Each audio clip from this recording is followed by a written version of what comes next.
préfères qui dans le foot? Quel niveau?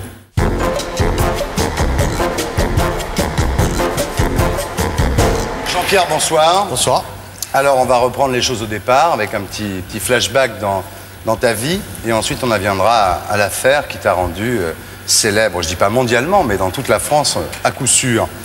Alors, pour reprendre les choses au départ, donc en 1981, tu es caporal-chef dans l'armée de l'air et tu lis une petite annonce dans un journal où on demande des bénévoles pour un club qui à l'époque est en liquidation judiciaire.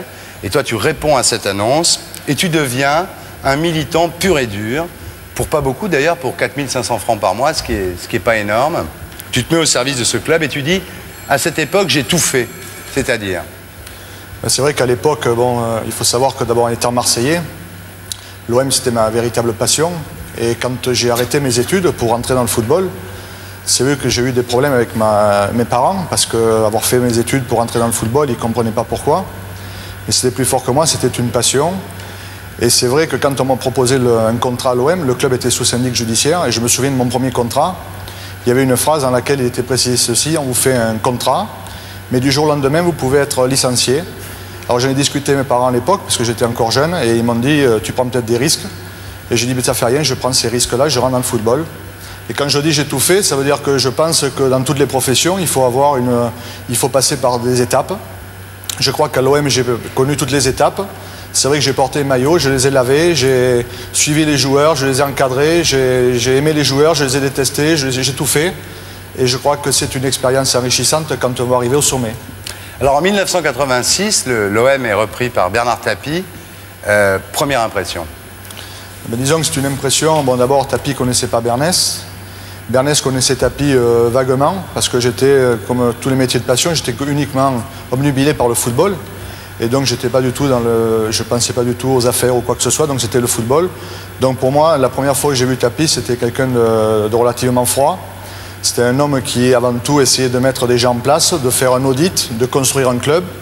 Et je crois qu'il a rapidement compris la mentalité marseillaise. Vous savez, à Marseille, il faut payer cash, on ne paye pas par crédit à Marseille. C'est-à-dire que s'il était arrivé à Marseille en disant voilà, on va faire un centre de formation, on aura une équipe dans 6 ans, on va voir ce qu'on peut faire. Non, je crois qu'il annonçait clairement au début le jeu. Il a dit Marseille doit être la première équipe française à gagner la Coupe d'Europe. C'est ce qu'il a réussi à faire. Alors tu as dit Tapie, je lui dois tout, c'est-à-dire il t'a pris en confiance, il t'a pris en affection. Comment oui, c'est vrai, Tapie, je lui dois tout. C'est vrai qu'il y a de l'affection, il y a eu de l'affection entre nous. Je lui dois tout déjà au niveau de ma carrière, parce que je crois que bon, il m'a donné les clés du club. À un moment donné, il a dû faire un choix, il m'a confié toutes les responsabilités. Et je dois dire que pour moi, c'était l'aboutissement d'un rêve, parce que quand je suis rentré à l'OM, je ne voulais pas m'arrêter à ce stade d'être un simple secrétaire administratif. Je voulais essayer de grimper les échelons. Et je crois que pour moi, avoir la confiance de Tapie, c'était avoir la confiance des Marseillais, la confiance d'une ville. Et je crois que j'étais le seul Marseillais du club, et je crois que pour les Marseillais, j'étais un peu leur symbole, et à travers moi-même, ils s'identifiaient un petit peu au club. Et c'est vrai que pour moi, c'était quand même une grande satisfaction. Alors, Tapie t'a dit très rapidement, Jean-Pierre, tu auras réussi quand tout le monde te détestera. C'est vrai que tu n'avais pas que des copains. Enfin, tu as réussi parce que tu n'avais pas que des copains. Autant dans l'armée, tu étais caporal-chef, à l'OM, tu es devenu un peu adjudant, quoi. Dans les joueurs, tu leur faisais un peu peur, non? Vous savez, je ne suis pas là pour être aimé. Et Bernard Tapie, bon, contrairement à l'image que je peux donner, je suis un homme extrêmement sensible, un homme extrêmement gentil. Et je crois que pour mener des hommes, pour mener des affaires, pour mener une affaire comme l'Olympique de Marseille, il faut se faire une carapace, être solide. Et c'est vrai que Bernard, un jour, m'a dit, en tête à tête, c'était pas un mot, c'était un mot très grossier que je ne pourrais pas dire là. Et il m'a dit, effectivement, il faut que tu sois détesté pour que tu réussisses. Ouais. Et le jour où on dira, Bernès, c'est un homme dur, tu auras réussi dans ta carrière. Alors tu t'es occupé des transferts, parce que là je regardais dans Football International, il y a un article, combien valent les stars? Alors c'est incroyable, quoi. Il y a des chiffres de 40 millions, 47 millions, enfin c'est 25 millions. Tu étais mêlé à ça, tu étais mêlé vraiment au business, quoi. Ah oui, tout à fait. Marseille est une ville, contrairement à des autres villes de football comme Nantes, Sochaux, Auxerre, où c'est la formation. Marseille, c'est un club où il faut des jeunes, mais aussi il faut des stars. Ouais. Et les stars, ça se paye cher. Ouais. Et Bernard l'a compris, s'il voulait remplir le stade Vélodrome, il a compris qu'il fallait faire venir des stars, mais il fallait investir, essayer de ne pas se tromper, de faire de bons choix. Et je crois que tous les deux, on a fait du bon travail dans ces 7 années. Bien sûr. Alors après, il y a eu l'affaire OMVA, c'est là où tu as où tout le monde a entendu parler de toi, on a dit que tu aurais acheté le match, et toi tu dis c'est pas pensable. Alors explique-toi.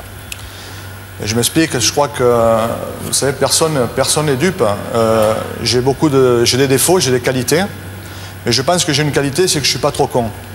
Donc je crois qu'il aurait fallu je ne pouvais pas avoir occupé les fonctions de directeur général d'un club comme Marseille et m'amuser dans ma chambre d'hôtel à téléphoner un joueur que j'avais jamais vu en lui proposant « Allô, Jean-Jacques Glasman, Monsieur Propre », parce que Monsieur Glasman je ne connais pas, je connais que Monsieur Propre. Donc « Allô, Monsieur Glasman, c'est Monsieur Bernès à l'appareil, vous allez bien ?» Oui, bon alors il y a Monsieur Dely qui va venir, va vous apporter une enveloppe. Je crois que les Français ne sont pas dupes et ce que je peux vous dire, c'est que sur les 5 dernières années, Marseille, s'ils ont remporté les 5 titres de champion de France, c'est parce que c'était la meilleure équipe de France. Une des meilleures équipes de...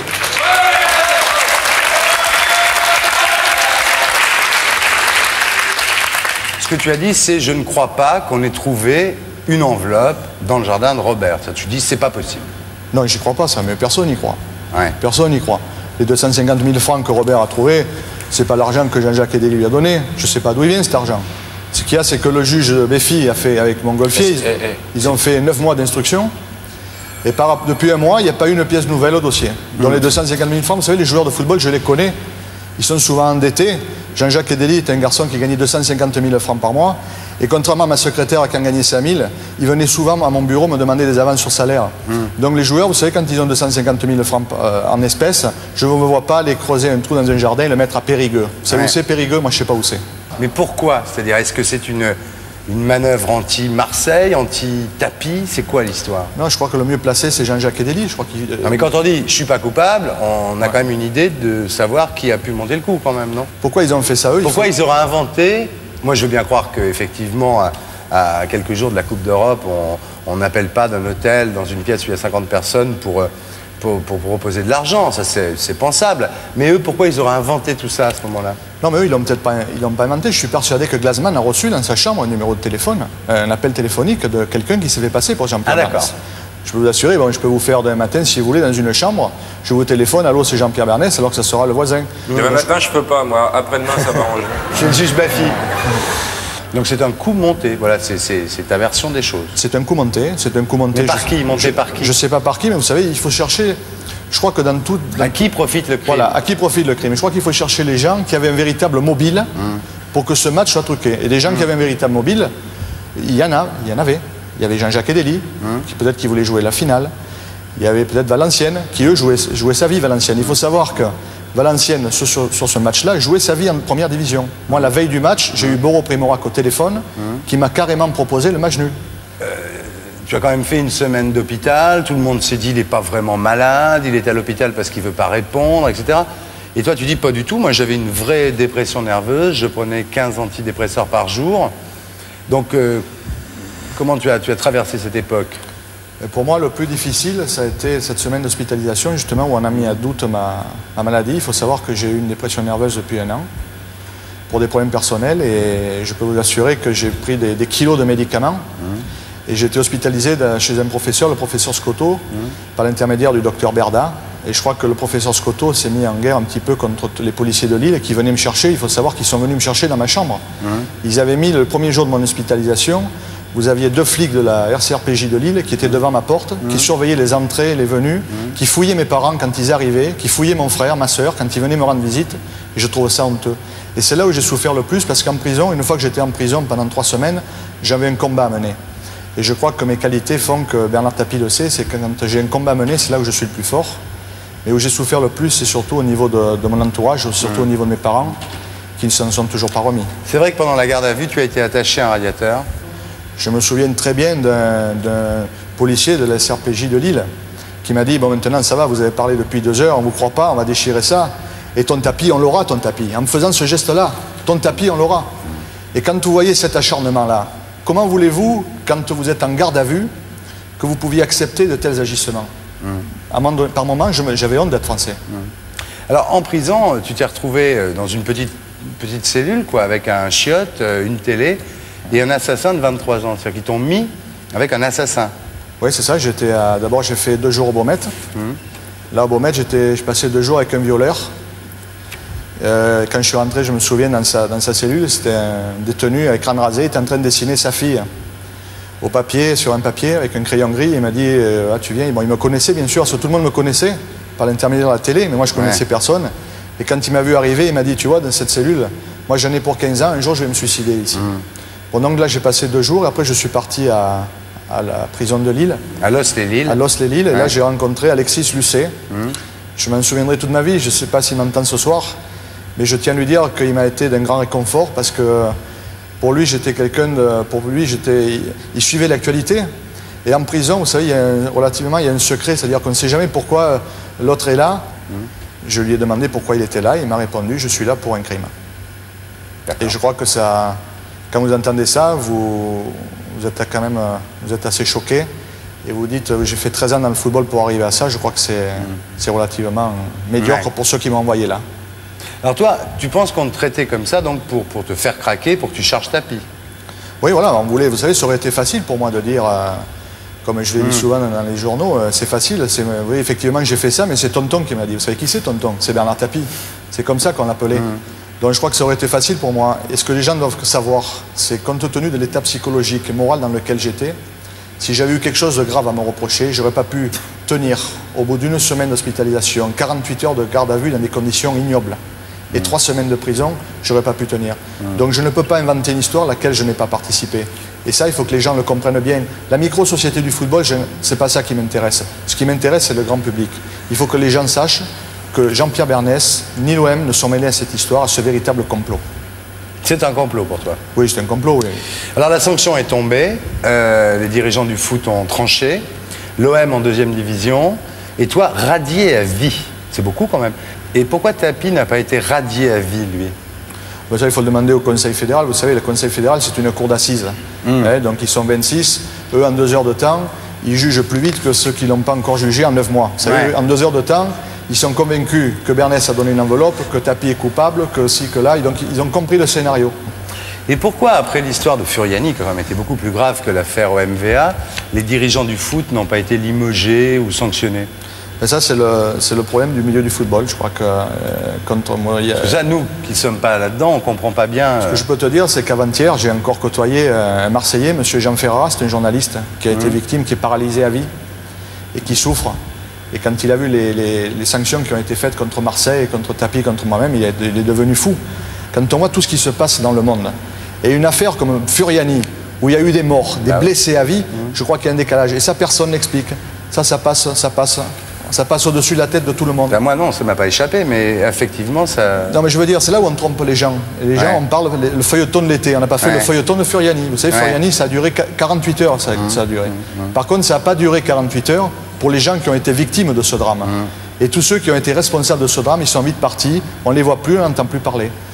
Tu préfères qui dans le foot? Quel niveau? Comme homme. C'est son petit jardin secret, ça.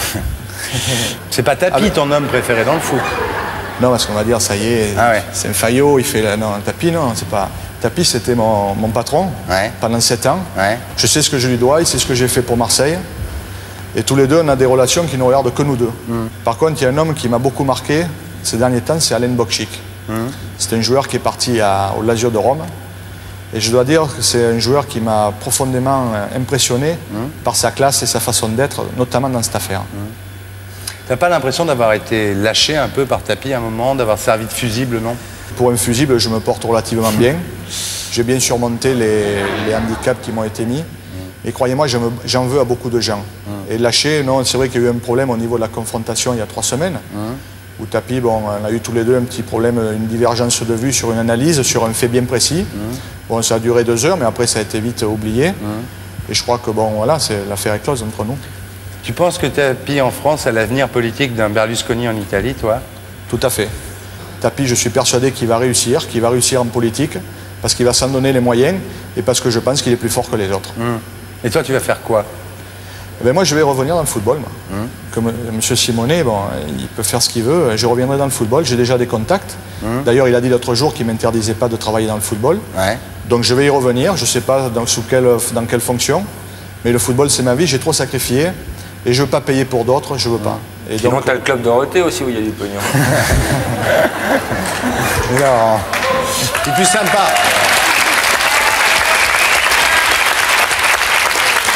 Il est plus sympa Baffy que des filles. Oui, il n'y a pas Hein? de problème. Non, pas de problème.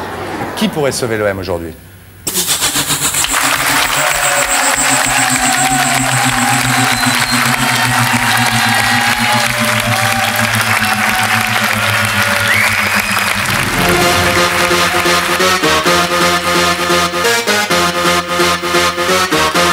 Je ne connois pas cet OM dont tu parles, messire Thierry. Mais surtout, je ne comprends pas. J'ai entendu dire qu'on avait creusé un souterrain sous la mer entre nous et les Anglois. Et quoi? Après m'avoir vendu, moi, aux terribles Anglois, vous allez maintenant leur céder toute notre belle contrée?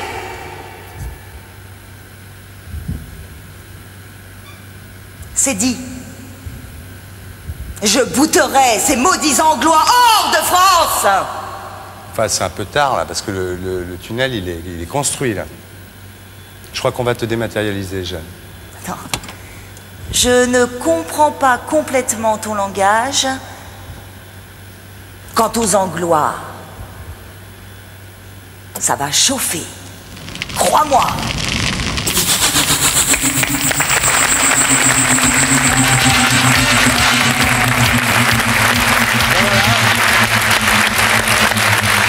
Jean-Pierre, maintenant, c'est toi qui vas être dématérialisé. Mets-toi bien en arrière dans ton fauteuil, comme ça. Voilà. Tu vas voir, c'est pas grave. Hein. Rassure-toi. Ferme les yeux.